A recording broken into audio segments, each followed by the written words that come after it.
There are some basic principles in securing crime scenes. The actions that take place after the scene is secured will vary depending on the jurisdiction. For example, some agencies utilize civilian crime scene technicians, so officers will secure the scene and then wait around for technicians to take over. Others use commissioned officers to collect evidence, so they'll secure the scene and get right to work. So let's just talk about the general principles. First, before the scene can be secured, any emergency situations need to be taken care of. This could be providing aid for an injured victim, or it could involve apprehending a suspect.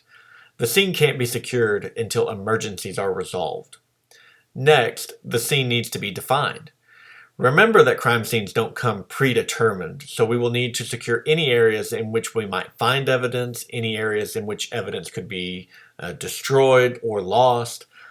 So we ask ourselves, is your crime scene, is it a single room? Is your crime scene a building? Is it a city block?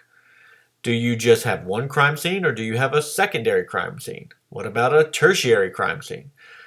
The actual securing of the crime scene may include physical barriers, such as this crime scene tape that you've seen before, or it might be an officer standing at the entrance of a place, a room, a building, in order to prevent people from coming in. In order to properly secure the scene, though, the interior needs to be cleared of people. This needs to be done in a manner that doesn't interfere with the scene itself. And then access to the scene needs to be restricted. We've all seen movies where the main character shows up at a crime scene and forces their way past an officer.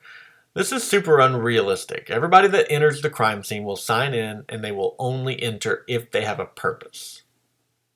So this has just been a general overview of crime scenes. What happens in the crime scene, that's another story. We just want to talk generally about securing the crime scene. So keep these principles in mind. Deal with emergencies, define the crime scene, restrict access.